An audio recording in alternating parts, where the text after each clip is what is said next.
एक छोटे से गांव में आरव नाम का एक प्यारा सा बच्चा रहता था। आरव बहुत चंचल और होशियार था, लेकिन उसे पढ़ाई बिल्कुल पसंद नहीं थी। जैसे ही उसकी माँ उसे किताब खोलने को कहती, वह मुंह बना लेता और कहता, माँ, पढ़ाई बहुत बोरिंग है, मुझे खेलना अच्छा लगता है। दिन आरव स्कूल जा रहा था। रास्ते में उसे जमीन पर पड़ी हुई एक पुरानी चमकदार पेंसिल दिखाई दी। उसने पेंसिल उठाई और सोचा कि इसे घर ले जाकर इस्तेमाल करेगा। जैसे ही उसने पेंसिल पकड़ी, अचानक एक धीमी सी आवाज आई, मैं जादुई पेंसिल हूँ। अगर तुम मुझसे सवाल लिखोगे तो मैं तुम्हें सही जवाब दूंगी। आरव डर भी गया और खुश भी हो गया। घर पहुँचकर उसने अपनी कॉपी खोली और पेंसिल से लिखा 1 + 2 = तभी पेंसिल अपने आप चलने लगी और उसने लिखा 3। आरव की आंखें खुशी से चमक उठी। अब उसने दूसरा सवाल लिखा, असे क्या बनता है? पेंसिल ने तुरंत लिखा अनार। अब आरव को पढ़ाई खेल जैसी लगने लगी। वह रोज नए नए सवाल लिखता, कभी जोड़, कभी घटाना, कभी हिंदी के अक्षर, कभी छोटे छोटे शब्द। धीरे धीरे आरव खुद सोचने लगा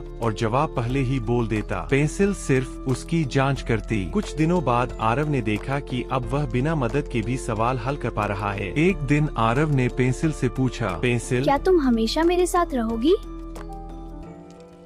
पेंसिल मुस्कुराई और बोली, अब मेरी जरूरत नहीं है। तुमने मेहनत करना सीख लिया है। असली जादू पढ़ाई और अभ्यास में होता है। इतना कहकर पेंसिल साधारण पेंसिल बन गई। आरव को थोड़ी उदासी हुई, लेकिन वह समझ गया कि मेहनत ही सबसे बड़ा जादू है। उस दिन के बाद आरव रोज समय पर होमवर्क करने लगा, ध्यान से पढ़ने लगा और सवाल पूछने लगा। कुछ ही महीनों में वह क्लास का सबसे अच्छा छात्र बन गया। उसके टीचर और माता पिता बहुत खुश हुए। आरव अब सब बच्चों से कहता है, पढ़ाई मुश्किल नहीं है, बस उसे दोस्त बना लो।